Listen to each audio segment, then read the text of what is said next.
उत्तराखंड में जीएसटी विभाग लगातार अपनी कार्यवाही करने में लगा हुआ है, जिसको लेकर समय समय पर जीएसटी चोरी करने वालों पर कार्यवाही की जाती है।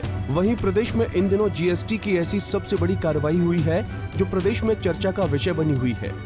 दरअसल जनपद ऊधम सिंह नगर में जीएसटी विभाग की कार्यवाही की सबसे लंबी एफआईआर सामने आई है, जो 58 दिन यानी लगभग 2 माह में लिखी जाने वाली सबसे बड़ी एफआईआर है।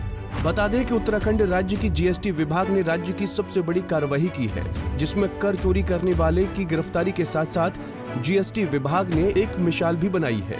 दरअसल ये मिसाल जीएसटी विभाग ने सबसे लंबी एफआईआर के रूप में बनाई है, जिसमें 3500 पेज की एफआईआर लिखी गई है, जिसे 7 अधिकारियों ने मिलकर लगभग 2 माह में पूरी की है।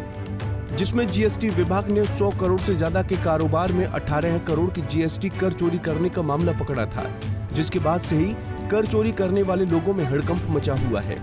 पूरा मामला ऊधम सिंह नगर के जसपुर का है, जहां बीते दिन जीएसटी विभाग ने 100 करोड़ से ज्यादा के कारोबार पर टैक्स चोरी करने वाले को दबोचने में सफलता हासिल की थी।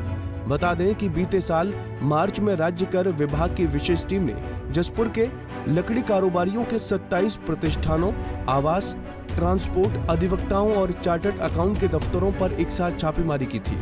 इसमें लगभग 100 करोड़ के टर्नओवर पर 18 करोड़ की जीएसटी की चोरी पकड़ी गई थी, जिसके बाद से मुख्य आरोपी शहनवाज हुसैन घर से फरार था, जिसके बाद से शहनवाज के घर को मार्च में ही सील कर दिया गया था, लेकिन 7 महीने बाद टैक्स चोरी करने के मामले में उसे गिरफ्तार कर लिया गया। देखिए, मैं आपको ये बताऊंगा कि मैं क्योंकि कुमाऊं जोन देखता हूं, तो कुमाऊं जोन में एक जसपुर मंडी में जो टिम्बर के यहाँ जो बिज़नेस होता है, वहाँ पर एक रेड की गई थी हमारे यहाँ। तो काफ़ी चीज़ें सीजर की गई थी। उसमें हमने जो मेन अभियुक्त था तो उसको अरेस्ट किया, और अरेस्ट करने के 58 डेज़ के बीच में हमने फिर एक चार्जशीट फाइल की है जो 3500 पेज की है। तो मैं ये बताना चाहूँगा कि विभाग के अधिकारियों ने इसमें बड़ी मेहनत की है, और 200 पेज की तो रिपोर्ट है, बाकी उसमें एविडेंस जो गैदरिंग की गई है वो उसमें संलग्न है। और लोअर कोर्ट से उसकी जमानत बेल खारिज हो गई है, अब डिस्ट्रिक्ट कोर्ट में वो बेल लगी है। वहीं इस पूरे मामले को लेकर जीएसटी आयुक्त राकेश वर्मा ने बताया कि राज्य कर विभाग टैक्स देने वाले लोगों को एक ओर जहां प्रोत्साहित कर रहा है, वहीं दूसरी ओर कर चोरी करने वालों के खिलाफ लगातार कार्रवाई भी की जा रही है। जीएसटी चोरी करने वालों पर कार्रवाई करने के लिए विभाग पूरी तरह प्रतिबद्ध है। मैं आपके माध्यम से ये बताना चाहता हूँ कि इस तरह की जो फेक क्रेडिट करने की जो इकाइयाँ हैं जो इसमें संलिप्त हैं, उनके विरुद्ध इस तरह की कार्रवाइयाँ लगातार होती रहेंगी। हम लोग सूचना संकलित करते रहते हैं, और ये राज्य को, पूरे देश को इस तरह से कर की चोरी करके बहुत नुकसान पहुंचाते हैं।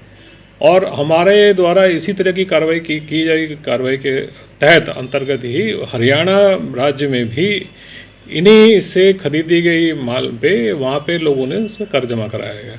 तो मतलब जो हमने जांच की है उसका असर अन्य राज्यों पर भी पड़ रहा है, और भविष्य में भी इस तरह की कार्रवाई होती रहेंगी। टैक्स चोरी बर्दाश्त नहीं की जाएगी। ऐसे में जीएसटी आयुक्त राकेश वर्मा ने लोगों से अपील करते हुए कहा कि लोगों को टैक्स की चोरी नहीं करनी चाहिए, क्योंकि टैक्स की चोरी से देश की अर्थव्यवस्था को बड़ा नुकसान होता है। साथ ही हम उन तमाम लोगों को भी ये बता दें कि टैक्स की चोरी करना कानूनन अपराध है। ऐसे में हमारी भी आपसे यही अपील है कि समय समय से अपने टैक्स का भुगतान कर दें और देश के एक जिम्मेदार नागरिक होने का फर्ज निभाएं। पंजाब केसरी टीवी के लिए ऊधम सिंह नगर से निजामुद्दीन शेख की रिपोर्ट। हमसे जुड़े रहने के लिए हमारे YouTube चैनल को सब्सक्राइब करें और नई वीडियो की नोटिफिकेशन के लिए बेल आइकॉन को दबाएं।